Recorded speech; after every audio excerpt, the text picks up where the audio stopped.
오늘도 하나님 주시는 은혜와 복을 마음껏 다 누리는 우리 성도님들 되시기를 주의 이름으로 축원합니다.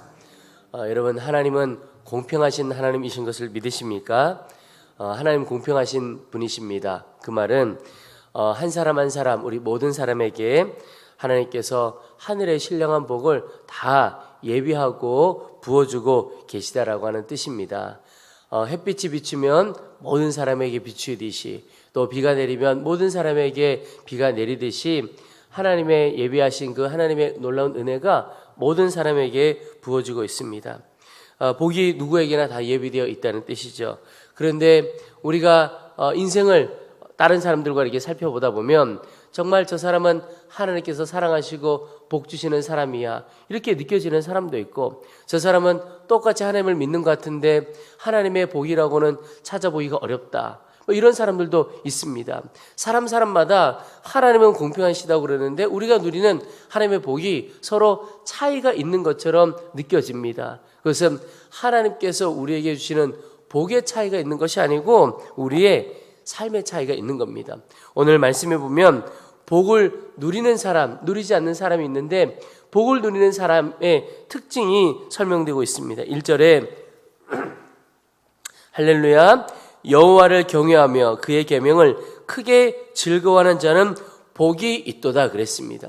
여러분, 복 있는 사람이 어떤 사람이라고 오늘 말씀하고 있습니까? 먼저 여호와를 경외하는 자가 복이 있다, 이렇게 말씀하고 있습니다. 여호와를 경외한다는 것은 내가 하나님을 앞에 늘 모시고 산다, 이런 뜻입니다. 여러분, 우리가 하나님에 살고 있죠. 하다못해 하나님 시장만 우리가 옆에 있어도 우리가 말하는 것, 행동하는 것 달라질 겁니다. 하나님을 경외한다는 것은 늘 하나님 앞에 서 있는 마음으로 그 하나님을 의식하며 살아간다는 겁니다. 함부로 말하지 않게 되고 행동도 조심스러워지게 되겠죠. 우리의 삶이 다 달라지게 됩니다. 그래서 우리가 어떤 표현을 할 때 하나님을 경외함으로 이렇게 합시다라고 하는 것은 하나님이 함께 하시고 하나님 앞에 서 있다는 마음으로 이렇게 해봅시다라고 하는 뜻입니다. 내 복 있는 사람이 바로 하나님을 경외하는 자다. 늘 하나님 앞에 서 있는 마음으로 살아가는 자가 복되다라고 하는 겁니다. 또 하나가 하나님의 계명을 크게 즐거워하는 사람. 여기 그 계명을 즐거워한다는 뜻은 그 하나님의 말씀을 내가 가까이 즐거워한다, 이런 뜻이기도 하고, 또 하나 즐거이 그 말씀대로 살아간다라고 하는 뜻이기도 합니다. 여러분, 우리를 한번 점검해 보시면 좋겠습니다. 우리가 하나님의 말씀, 계명을 즐거워하는 자입니까? 그러면 정말 복된 사람입니다. 그런데 하나님의 말씀이 부담스럽다, 그런 분들이 있죠. 말씀을 읽을 때 용서하라, 사랑하라, 내게 부담스러운 말씀 주실까 봐 성경을 잘 읽지 않고 성경 읽기를 부담스러워하고, 기도도 마찬가지죠. 기도하다가 하나님께서 이렇게 하라고 하면 어떻게 하실까? 그게 너무 뻔히 보여가지고 기도하지 않아야 되겠다, 이럴 수도 있는 겁니다. 하나님의 말씀이 부담스럽다면 우리 마음에 좀 문제가 있는 겁니다. 근데 여러분, 예수님을 정말 믿게 되면 우리 가운데 일어나는 변화 중에 하나가 말씀에 대한 우리의 마음이 변화되어지게 됩니다. 말씀이 사모하게 되고 그 말씀이 즐겁게 된다는 것입니다. 우리 어제 큐티 학교도 했는데요. 이 큐티 학교를 통해서 제가 우리 성도님들이 변화되었으면 하는 것 중에 하나가 말씀에 대한 갈망이 일어나고 그 말씀이 정말 꿀송이처럼 단 역사를 다 경험하기를 소망합니다. 그게 말씀을 향한 마음이 변화되어지는 거죠. 제가 담임 목회를 하고, 특별히 담임 목회를 하면서 말씀 사역이 이전과는 비교할 수 없을 정도로 풍성해졌습니다.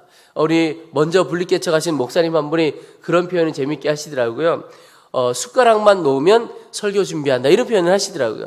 그때는 잘 몰랐는데 정말 그런 것 같다는 생각이 듭니다. 근데 그게 부담이 아니고 오히려 축복이라고 하는 것이, 늘 말씀을 전하기 위해서 말씀을 가까이 하게 되고 말씀을 깊이 연구하고 묵상하게 되고, 근데 그것 때문에 내 영혼이 오히려 풍성해진 것을 경험하게 됩니다. 이게 말씀을 가까이 하는 자에게 주시는 하나님의 축복이지요. 그런데 우리가 바로 하나님을 경외하고 그의 말씀을 즐거워하는 자가 복 있는 자라고 그랬는데, 하나님께서 그에게 계속해서 복을 주십니다. 오늘 2절에 보면 그런 사람들이 그의 후손이 땅에서 강성하며 하나님이 경외하는 자의 후손들이 강성해진다.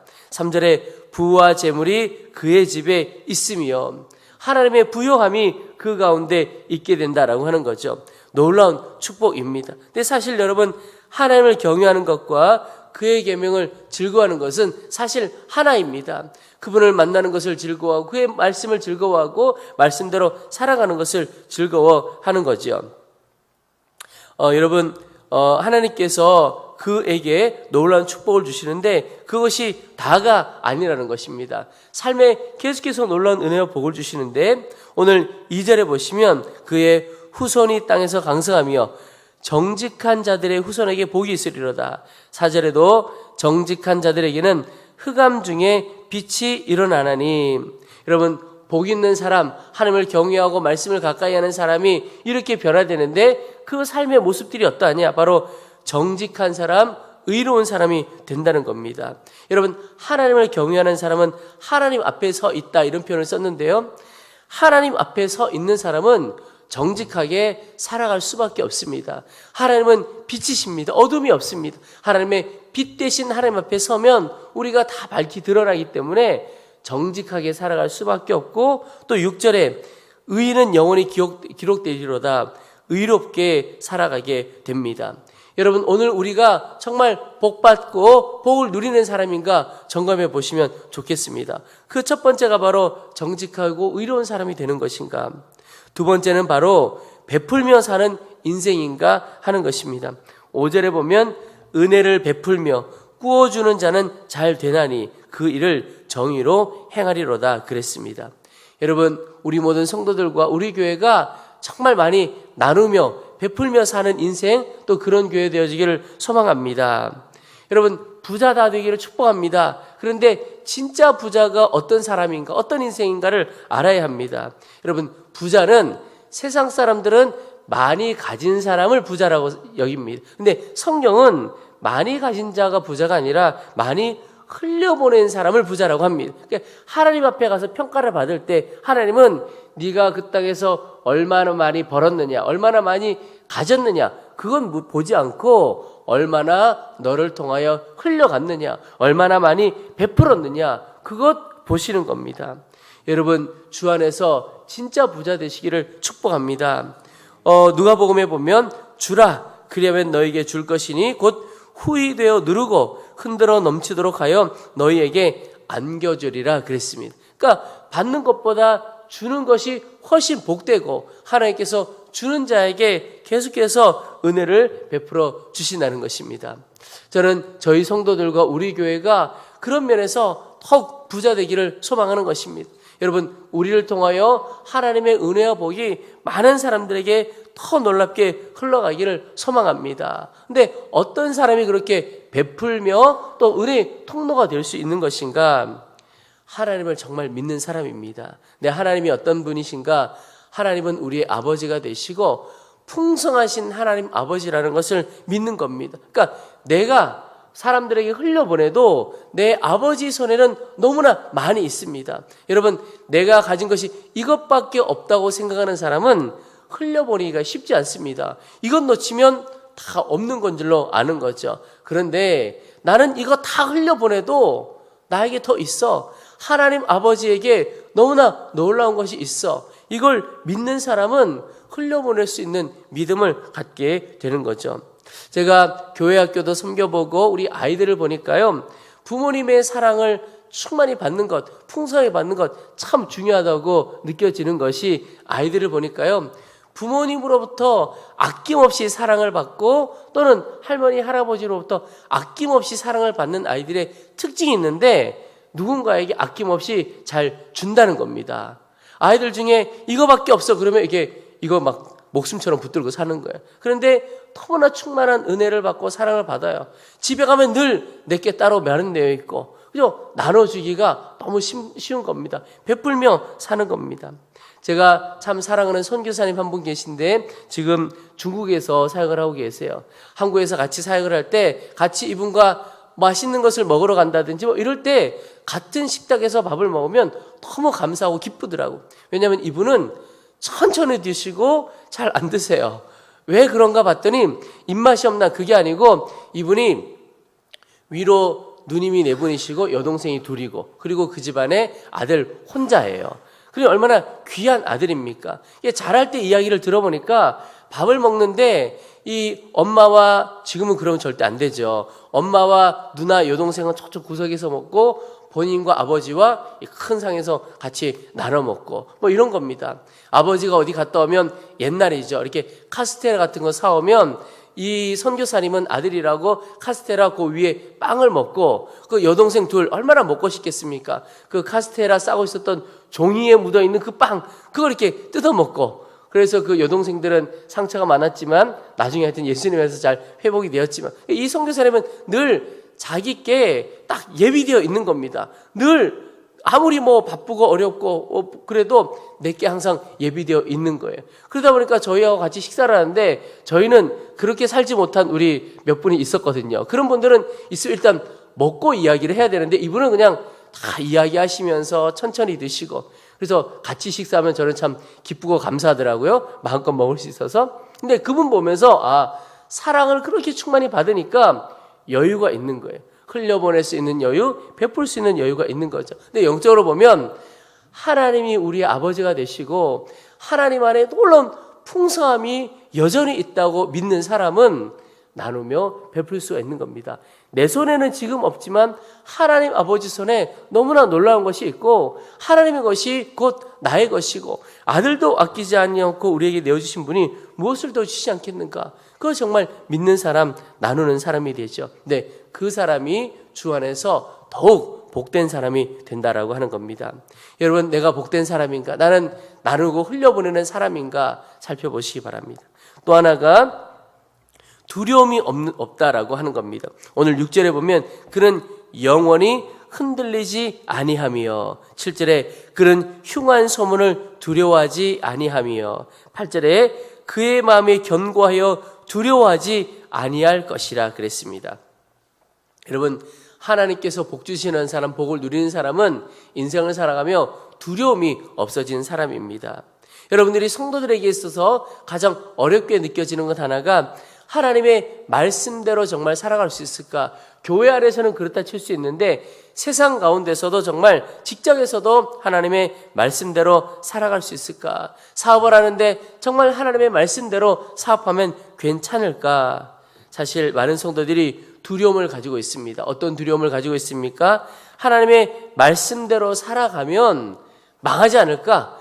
괜찮을까? 이런 두려움이 그 안에 있게 됩니다. 정말 그렇게 살아갈 수 있는가? 그런데 예수님을 정말 믿게 되고 예수님을 깊이 만나게 되면 우리 안에 있는 그 두려움이 사라지게 됩니다. 우리가 주님을 바라보자고 하는 이유가 무엇입니까? 주님을 바라보면 바라볼수록 우리 가운데 있던 두려움은 사라지고 주님께서 부으시는 담대한 믿음이 우리 심령 가운데 차지하게 됩니다. 주님을 바라보지 않고 살아가게 되면 상황과 형편이 주는 두려움이 내 영혼을 사로잡아 갑니다. 그런데 주님을 바라보게 되면 빛 대신 주님이 우리 가운데 오셔서 두려움의 권세는 다 떠나가고 생명 되신 주님의 믿음, 담대함이 우리 가운데 충만하게 일어나게 되는 거죠. 그 사람의 삶이 완전히 달라지는 것입니다. 어떠한 상황에서도 담대하게 당당하게 살아가는 거죠. 그래서 고린도 후서에 보면 우리가 사방으로 우겨쌈을 당하여도 쌓이지 아니하며 답답한 일을 당하여도 낙심하지 아니하며 박해를 받아도 버림받지 아니하며 거꾸로 뜨림을 당하여도 망하지 아니하고 우리가 항상 예수의 죽음을 몸에 짊어지면 예수의 생명이 또한 우리 몸에 나타나게 하려 함이라. 여러분, 정말 예수를 믿고 예수님의 생명이 우리 가운데 오면 아무리 어려운 일을 당해도 답답하고 낙심하지 않고 버림받지 않고 망하지 않고 담대하게 서 있게 된다라고 하는 것입니다. 여러분, 우리는 정말 복받은 사람인가 점검해 보시기를 바랍니다. 나는 정직하고 이로운 사람인가? 베풀며 사는 사람인가? 두려워하지 않는 사람인가? 여러분, 주 안에서 꼭 그런 인생 살게 되기를 축복합니다. 여러분, 우리가 기억해야 할 것은 우리가 무엇을 해서 복 받는 사람이 되는 것 아니라는 겁니다. 내가 무언가를 해서 나의 공로로 인하여 복을 받게 된다면 전적으로 하늘의 복은 나에게 달려 있는 것이죠. 근데 그게 아니고 하나님이 우리에게 복 주셔서 복 있게 사는 겁니다. 복의 근원이 주님이신 거죠. 그저 우리는 그 하나님, 복 주시는 하나님을 믿음으로 바라보고 기쁨으로 찬양하며 사는 겁니다. 오늘 1절을 다시 한번 보시겠습니다. 1절에 여호와를 경외하며 그의 계명을 크게 즐거워하는 자는 복이 있도다라고 말씀을 하고 있는데 그 앞에 무엇이 나옵니까? 할렐루야라고 하는 말씀이 나옵니다. 여러분이 할렐루야라고 하는 것이 무슨 뜻입니까? 주님을 찬양합니다. 이런 뜻입니다. 그러니까 하나님 앞에 복 있는 사람, 복 받은 사람이 제일 먼저 하는 것이 뭐냐면 하나님을 찬양하는 겁니다. 하나님 찬양하는 자가 주님 경외하고 주의 말씀을 즐거워하면서 복 있는 자로 살아가게 되는 것이죠.